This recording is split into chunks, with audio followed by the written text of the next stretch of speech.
economy no it grow by 5.7%. It is a digitalization and no credit. You see, when the data comes stupid, the my economy no grow and a gold. When look at the contribution, these are the subsectors. Gold information communication 1%, gold and courier 1.2%, gold and quan contribute to 0.9%, almost the same as information. Construction 0.6. Nana had you. On my own. Now that's why I'm because I'm happy about budget. I'm for just say, me pa buy na some man. Budget doesn't excite me because of numbers. Manufacturing 0.4, financial services 0.4. Nana we will come a brain. What's your mining sector? No? Major companies, the big ones, and Sanko, Anglo Gold, 55%. Small scale mining, Galamsey was here, 45. There's a and you see, in fact, maybe Jomahama crack. I said the Ama Galamsey need to night and say, so we Galamsey for cray free one. A Bema gold do not yin and a becofo. Yes, yes, a Galamsey gold do so can't hold bow. Oh, yes, is the truth. A teacher say, I am a bibi basabi. Nananim. And none of them catch some upload full budget. And maybe I'm a cousin chef and we don't do it in windows. I have not fully read the report. 251. Oh, expectation me reading na me twa wotro. But na my pick signal be I want say be for baba am more airbo out there no so. But now one of the ways everything na judge a budget. The revenue side and the mobilization and all that expectations. Sika wunya ne kwan fa so jeje. Na had 2024 goods and services. We say what fire sika na had you. Budget ne simple analysis any. 2024 no near see sika ye bedi 226 billion. Yeah. Out of the 226 billion, na sika ye bejeje. 176 billion. Ye be jeje I think 183.5 billion. Ti ko ye nim kakra. Sinana already no abrabo na ye bo no ye deka abrabo na chi. Tese sika ye bedie ne de bejeje ni swa. Eswa. Okay. Nana ade ba kwa mahama economy no so ka say consolidation is an no.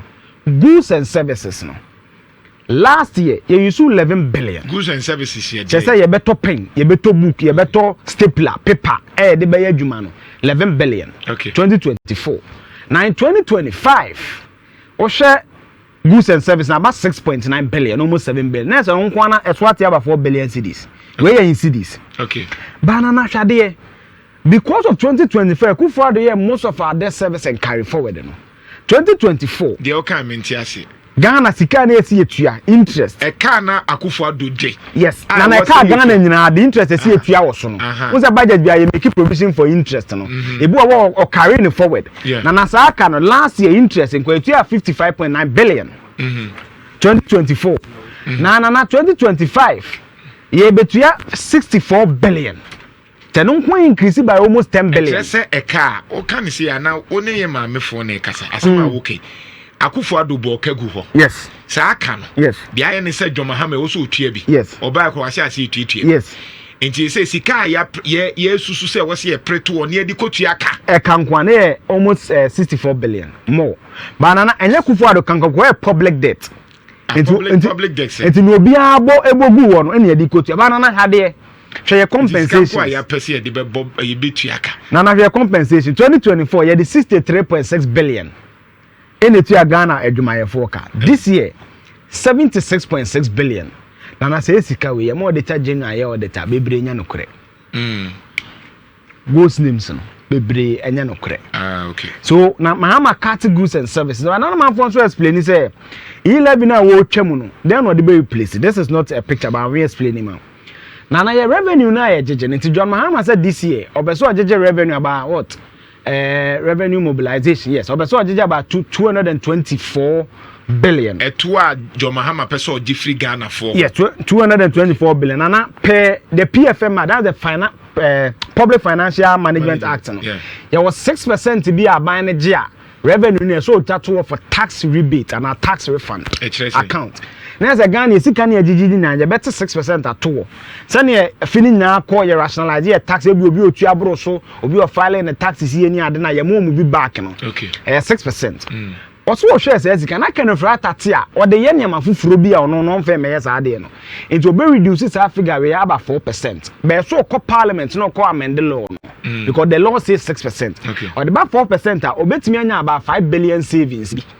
Since I have 5 billion to be replacing e-levy, betting tax, And on a COVID levy, me sure say beba say here because they have to amend the VAT Act. They be take break akra. Right. But and so and not submit it to Parliament.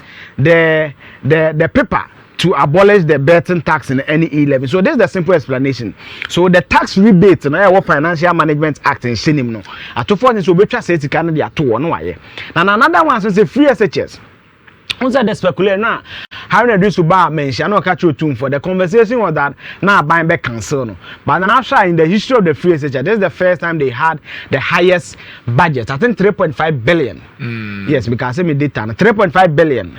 3.7, okay, is the highest, about 30% from 2024. Say the idea na MPP for the propaganda say NDC for betwem no wentwem. Oh na na say no mo nim so ntwa can you cancel free SHS? E dey bi na say na ye campaign a year. Oh na ebe two say for the first time John Mahama crowd the sika bibiri ahyem. Yes. Chain there omo de buy. Yes baba banana normal because enrollment keeps increasing. To just free SHS now because access has been enrollment keeps increasing. No because of inflationary thing.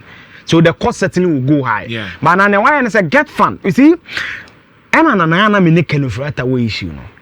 You try get fund say. Okotwa duane a ye beti bi kakra ne dia body education ho bra. Ye twa na ye NHI to was okotwa de beti bi kakra na bi a me wo mi kroma to bri su mi krom asuom ye dia hwe ne ho bra. Wo ba ya wo so scan ho fa ne nyina ma wo. Wo beti bi dia ye bi. John Mahama so we use ade ni nyina afro so now the full money e be realize under get fund. The full money e be realize under NHI say the ni nyina be ma wo. Na omo de adi omo djuma. Na one of the issues I'm not John Mahama buying wo. Yes ade we. Once I catch us within the week say 683 near they be teacher training allowances. And then nursing training allowance. Osha budget estimate na my na he. Teacher training nko compensation for them. 207.8 million. Nursing training na near who cram say nurse Ministry of Health budget 2.2 billion. Nursing training allowance square 770 million. 6%. Meanwhile, yes, we are complaining agenda one akewurem. Yen complaining any we afere. Yen we sewua by the 770.9 million. Betu allowances amawom. Na Ghana penny age atu say. Obiko university a ono ne ho nkyere no. Obi okọ teacher training allowance de ne ho kyere no. And a teacher training colleges de ne ho kyere no. What kind of a year is that? Na say you catch John Mahama so ntwem ti adent no say this training allowance na say almost $1 billion. Na almost $1 billion on allowances. Omu wi no ma betena fie. E de no.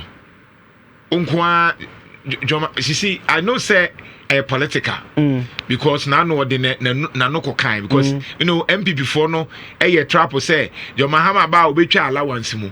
Na baby ayedru ya say you kate nyoma no. Ucha teacher allowance man na heading. Nursing training allowance. Na a political expediency. E do muntimi nye. Okay, so me say this is what I believe. Say aban ni wo component bia nurses for ni tua meboa. So we teacher training allowance, teacher training a den abetua school fees bi. Yeah. Enti say school fees minim ne board there. Ma mo tie metimi aboa me. Minim school fees board there for a nursing trainee and as a teacher trainee. So I am just saying say yemfa say 2,000 and then they are bind there. Why don't you stop the allowance? Na onte almost school fees in so. And I say emotional blackmail no more blackmail politicians no. Na me back 2024 trade report na be hu. You see na ya ne man ye no ana worrying. But another back make finally on the budget to say the Office of Government Machinery is still fairless explanation by Thomasum. And I feel they need to break it down because how they lamb it in the confusion about because national security any idea. I would like to follow the appropriations budget because the appropriations at the committee level. That's where you know every line item. Okay. And lastly, we are just by about 5 minutes.